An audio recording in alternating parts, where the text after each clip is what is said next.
We praise these two young survivors, so very brave to stand up for themselves in a court of law. We praise their families for supporting their children through this. This is a case of two children being used in child pornography. In other words, victims of child sexual abuse. What I read is that his advocate is negotiating the consequences of a man who sexually abused two children by sexually exploiting them and distributing naked photos of them. Precedents for longer experiences are what we need. We must send a clear message that there are severe consequences for exploiting and bribing young girls to do things that could affect them for the rest of their young, beautiful lives. The internet is not going away, and neither is evil, in my personal view. Let's not forget he was 24 and they were 15. He was old enough to know what he was doing was wrong and damaging. That is a big enough gap to know between right and wrong. Let's see, a consequence of 12 years for committing a sexual crime against children versus a lifetime of emotional and psychological lasting effects for victims. Let's not forget he had multiple victims. What measurement is Miss Christopher using to determine low risk? Is she a forensic psychologist who understands the minds of those who suffer with a sexual addiction? What does she, as a legal advocate for offenders, know about risk reduction? She is an expert in the law, not in the mind.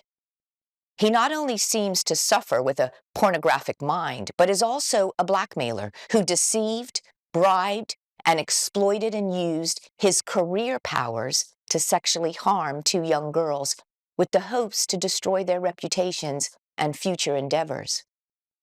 We just hope and pray that Mr. Smith didn't have the power to destroy these young girls' gift and love for music. Also, he may have displayed sorrow and shame for what he did. But let's not forget that shame and sorrow alone for being caught does not remove the deviant sexual desires. He may have been laboring under imminent proceedings for quite a long time, but I can tell you that these precious young girls will be laboring pain and scars from his actions much longer than he's endured. Shame from perpetrators doesn't remove the deep wounds inflicted on their victims throughout their life. His actions changed two lives forever. I pray that these two young, beautiful girls receive the healing and the support that they deserve.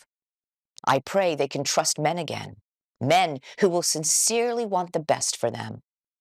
I pray that their hopes and dreams are not shattered as a result of Mr. Smith's unlawful actions. What does Mr. Smith need?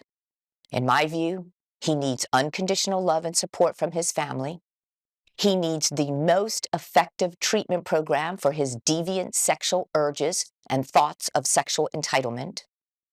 He needs a sex offender treatment program that can measure change and reduce the risk of this ever happening again. In other words, the most effective there is to offer with the most effective measuring tool to show change. He'll also need license conditions attached upon his release to reduce the risk of this ever happening again. Saying sorry and having regrets for whatever reason isn't enough. It's about an honest acknowledgement of the damage caused and the deepest desire to change his sexual thoughts. He and his family should be begging for the most effective treatment. There is hope for Mr. Smith because he's in his 30s, but he has work to do.